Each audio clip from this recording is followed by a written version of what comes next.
PLA की tanks बढ़ रही थी रेचिन ला की तरफ। रेचिन ला जो रिज है, तो जब वो ट्रूप्स बढ़ रही थी वहां उस तरफ, तो वहां के नॉर्दर्न आर्मी कमांडर ने फोन किया नरवणे साहब को और कहा कि ट्रूप्स बढ़ रही हैं, और उन्होंने अपने बहादुरी का मिसाल देते हुए कहा कि हम तैयार हैं उनको एंगेज करने के लिए।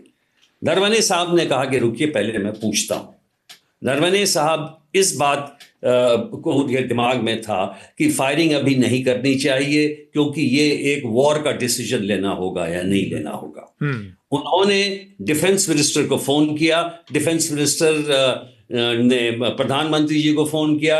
इस बीच में करीब 1.5 घंटे गुजर गए, और 1.5 घंटे गुजरने के बाद उन्होंने ये कहा कि जो आपको मर्जी में आए वो आपकी, जो उचित हो वो आप करें। इस बात पे अब एक पक्ष ये कह रहा है, ऑपोजिशन ये कह रहा है कि लीडरशिप ने अपना रोल नहीं निभाया, स्पष्ट आदेश नहीं दिए, और सत्ता पक्ष के लोग कह रहे हैं कि नहीं, जो कहा गया सही कहा गया।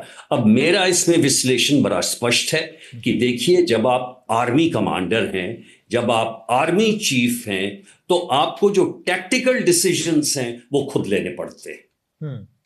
टैक्टिकल डिसीजंस, और बहुत अच्छा डिसीजन लिया नरवणे, ये भी कहना चाहता हूं। कमाल की, जिसको हम कहते हैं कि माउंटेन रेंज टैक्टिक्स में उन्होंने अपने हैवी टैंक्स आगे बढ़ाए, वो मीडियम टैंक से ज्यादा तेजी में, और उनके टरेट्स ठीक पीएलए टैंक्स के सामने कर दिए। और जब वो पीएलए के टैंक सामने आए, उन्होंने टरेट्स के सामने देखा, तो उन्होंने विड्रॉल शुरू किया, क्योंकि वो मालूम था कि पीएलए टैंक अब अगर आगे बढ़ते तो वो सुसाइडल मूव होता। अब आप बताइए कि जब इतनी अच्छी आर्मी की गतिविधियां रही, आउट फ्लैंकिंग किया, इतना अच्छा निर्णय लिया, तो इस पर डिस्कशन करने से क्यों कतरा रहा था सरकार? तो एक टेक्निकल पॉइंट पे कि ये अनपब्लिश्ड है या नहीं है, क्या हो जाता अगर ये लोगों को तो मालूम है ही।